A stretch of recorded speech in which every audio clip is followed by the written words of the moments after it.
No sé si fue mala suerte o simplemente torpeza política, pero el Partido Acción Nacional eligió uno de los peores momentos del año para anunciar su gran relanzamiento, cuando literalmente buena parte del país está bajo el agua o bajo el lodo, mientras miles de familias en Veracruz, en Puebla, en Hidalgo perdieron sus hogares. El PAN decidió hacer una marcha del Monumento a la Revolución al Ángel de la Independencia para anunciar el inicio de su nueva era azul. Yo no sé ustedes, pero cuando un partido político se declara renovado y lo primero que hace es ignorar la realidad del país, ya me da una buena pista de a dónde va esta nueva era. La presidenta Claudia Sheinbaum, aunque tampoco pierde oportunidad en meter el dedo en la llaga, lo dijo muy bien irónicamente. Podrían haberse esperado 15 días, ¿no? Pero no, terminó siendo la misma gente en el mismo lugar. Y tiene razón, fue como ver una foto vieja con un nuevo filtro de Instagram. El PAN presentó su nueva imagen, su nuevo logo, su nuevo lema: patria, familia y libertad. ¡Wow!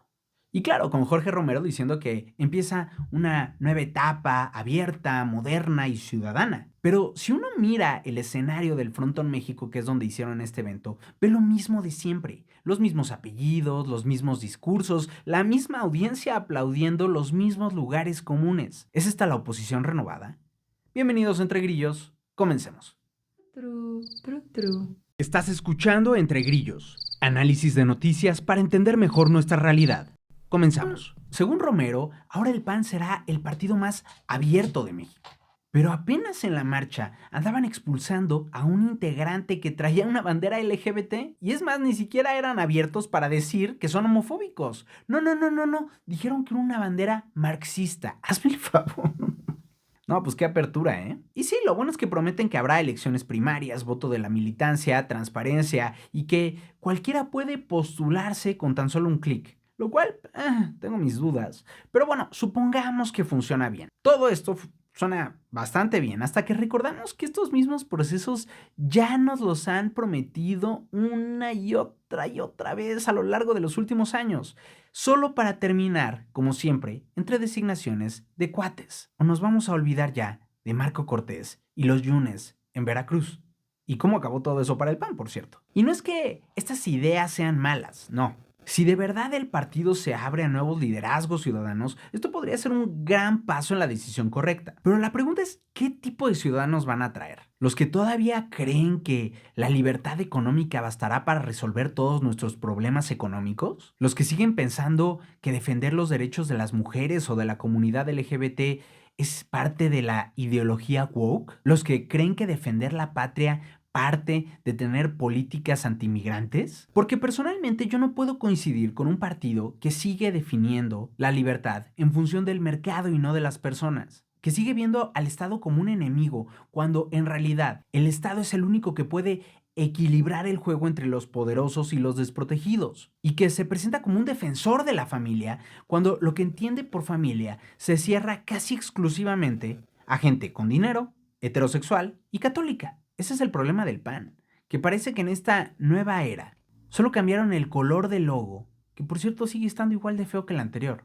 El PAN lleva años intentando recordar qué significa ser oposición, pero parecen más una ONG confundida. No tienen narrativa, no tienen caudillos, y lo más viral de su relanzamiento fue cuando su vocero se cayó a un estanque. Si el PAN de hoy fuera una película, sería esa secuela que nadie pidió. Una versión sin emoción, sin héroes, sin trama. No hay un Vicente Fox gritando "cállate chachalaca", no hay un Felipe Calderón con un discurso bélico, ni siquiera un Enrique Peña Nieto con un copete de galán de telenovela. Lo que sí hay es una dirigencia gris, aferrada a una nostalgia que ya nadie comparte. Y mientras el PAN intenta reinventarse, Morena sigue apropiada del rol del partido antisistema. Paradójicamente, porque hoy Morena es el sistema, pero siguen vendiendo el discurso de que son los rebeldes. En cambio, el PAN parece ese viejo establishment, como dirían los gringos, que sigue sin entender cómo perdió el país. Por eso cuando Romero dice que el PAN vuelve a ser ciudadano, uno no puede evitar pensar, ¿hace cuánto que dejaron de serlo? Porque la verdad es que parece que hace mucho. Desde que sus liderazgos se volvieron incapaces de conectar con la vida de la gente real, con sus problemas y con su inseguridad. Y ahí está el punto crucial: la inseguridad. El tema que más preocupa a los mexicanos y que el PAN no puede tocar sin autoincriminarse. Porque hay que decirlo, El PAN inició la guerra contra el narcotráfico. Felipe Calderón, con su gorrita verde olivo y su idea de que la violencia solo se combate con más violencia, abrió la caja de Pandora y nos llevó a la situación en la que estamos hoy en día. Fue el PAN quien empezó la militarización de las calles, fue el PAN quien empezó a empoderar a las Fuerzas Armadas, fue el PAN quien debilitó de muerte a las policías locales. Y luego todo eso Morena lo agarró, lo profundizó y lo empeoró. De eso tampoco nos olvidamos, ¿eh? Y así llegamos al escenario actual. Hoy en día tenemos municipios sin policías locales, policías sin salario digno, sin vivienda, sin seguridad social. Y mientras tanto el ejército está en absolutamente todo. Construye aeropuertos, administra aduanas, maneja trenes y hoteles y se supone que también vigila las calles. Queda claro que la estrategia falló, pero el PAN no ha hecho autocrítica. De poco sirven los intentos de proponer soluciones integrales, de discutir cómo reformar a los ministerios públicos o a las fiscalías, o de cómo profesionalizar a los policías cuando estuviste en el poder. Tuviste la oportunidad y no lo hiciste. Parece que aquí nuestros gobernantes no entienden que a la violencia no se le gana solo con mano dura, sino con justicia y con prevención. Que no bastan las balas si no das oportunidades. Así que cuando los panistas dicen que quieren recuperar la confianza de los mexicanos, uno no puede evitar preguntarse, ¿cómo? Si son los mismos que detonaron la crisis en la que hoy estamos metidos. Ahora, el PAN dice que quiere sumar liderazgos ciudadanos. Muy bien, pero ¿qué significa eso? ¿Van a abrir realmente un espacio para escuchar voces progresistas? Que hablen de derechos, del medio ambiente, de diversidad o de justicia social. O, como todo indica, van a buscar en realidad a influencers conservadores que le copien el discurso a los republicanos de Trump, que se quejen del lenguaje inclusivo, que suban TikToks diciendo que México está bajo la amenaza comunista y pidiendo a las mujeres regresar a un lugar exclusivamente de esposas tradicionales. La supuesta apertura del PAN suena más a estrategia de mercadotecnia que a un cambio estructural. Sí, van a permitir que cualquiera se registre, seguro, pero ¿van a quitar ese filtro ideológico? Porque además les recuerdo que Morena ya les comió buena parte del mercado conservador. Sí, el partido que se dice izquierda, pero que tiene a los ultraconservadores cristianos en sus filas. ¿Verdad, la luz del mundo? Y sí, el PAN quiere atraer a los inconformes, pero para hacerlo debe de demostrar que está dispuesto a escuchar lo que los inconformes quieren y piensan. Quieren nuevos liderazgos, pero no los va a encontrar si abre sus puertas solamente a los que piensan como los antiguos liderazgos. Quiere ciudadanía, pero ¿a cuántos va a incorporar realmente si mantiene el requisito de un certificado de pureza moral? Otro problema del PAN es que se está quedando solo. En su relanzamiento rompió con el PRI, al menos en discurso, porque ya está teniendo problemas severos en lugares como Nuevo León. Y MC no quiere saber nada de ellos. Los naranjas ya dejaron claro que su proyecto será meramente independiente porque ellos no van a estar cargando con los errores del pasado. Y tienen razón, porque al final del día, ¿qué es lo que puede ofrecerle el PAN a MC? ¿Un logotipo azul y un discurso de hace 30 años? Por eso y más, parece que hoy por hoy la única alianza que tienen los panistas es con su propio pasado. Además, sin el PRI, el PAN tiene que demostrar que puede ganar en las calles, que puede ganar en las urnas. Porque les recuerdo que en 2024, el PAN solito ganó solamente 3 de 300 diputaciones federales. En cambio, en alianza con el PRI ganó 40. Es decir, que parece que sin el tricolor, el PAN no tiene operación territorial ni estructura electoral. Y con MC jugando a ser el partido nuevo y cool del centro, el PAN corre el riesgo de convertirse en irrelevante incluso mucho antes de 2030. Y aquí es donde entra el nombre que hasta hace poco tal vez nadie veía venir y del que hoy todos hablan: Ricardo Salinas Pliego. A él, por cierto, ya le dedicamos una crítica a profundidad en el capítulo 140 por si quieren ir a echar un ojo. Estamos hablando del empresario con el ego del tamaño de su deuda fiscal y con un discurso de, adivinen qué, libertad, vida y propiedad. ¿Les suena familiar? Porque encaja perfectamente con la narrativa panista de patria, familia y libertad. ¿Coincidencia? No lo creo. ¿Conveniencia? Definitivamente. Porque Salinas Pliego tiene todo lo que el PAN necesita: dinero, exposición mediática y una legión de seguidores que lo ven como si fuera el Elon Musk mexicano.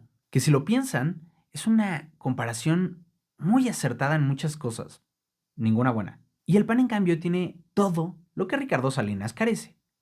Prácticamente un partido con registro y con estructura. Así que sí, podría ser el matrimonio tradicional perfecto. Si no fuera por un pequeñísimo detalle de 48,000 millones de pesos. La deuda que tiene Ricardo Salinas Pliego con el Estado mexicano y por el cual Claudia Sheinbaum tiene toda la presión sobre el empresario. Pero esto no evitó que Vicente Fox ya le levantara la mano. Dijo que Salinas Pliego sería un gran gallo. Y la verdad es que ese mensaje resume perfectamente la desesperación del panismo.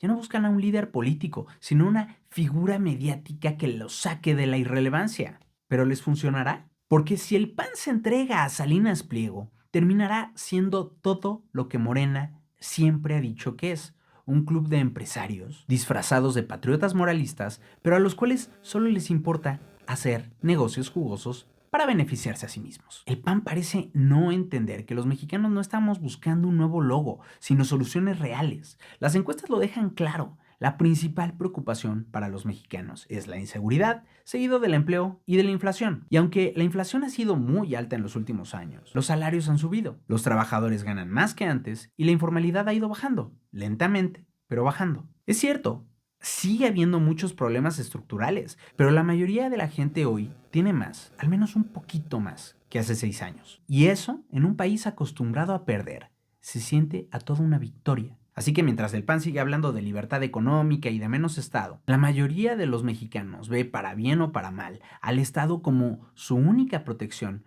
frente a un mercado voraz, frente a los abusos que a veces incluyen a sus propios empleadores, como por ejemplo Ricardo Salinas Pliego, y pese a las debilidades del Estado mexicano, lo siguen viendo como el único capaz de hacerle frente a los narcos. El PAN necesita entender que México cambió. No quiere decir que no haya gente todavía muy conservadora, no. Pero sí quiere decir que no puede volver al poder, tachando a los simpatizantes de Morena como gente que quiere que le regalen todo, como gente floja que no quiere trabajar por las cosas. La mayoría de los mexicanos trabaja durísimo por lo que tiene. Simplemente tampoco quieren que los abandonen. La derecha tradicional ya no puede seguir ganando apelando exclusivamente a miedos imaginarios, sino a soluciones a problemas reales. La mayoría de los mexicanos, incluso entre los más conservadores, está cansado de escuchar que la libertad de mercado va a resolver todos nuestros problemas. No lo hizo en los 90, no lo hizo en los 2000 y no lo va a hacer en un futuro. Sheinbaum, mientras tanto, pues observa, tranquila, desde Palacio Nacional. Y con razón se burla. El PRI se desmorona.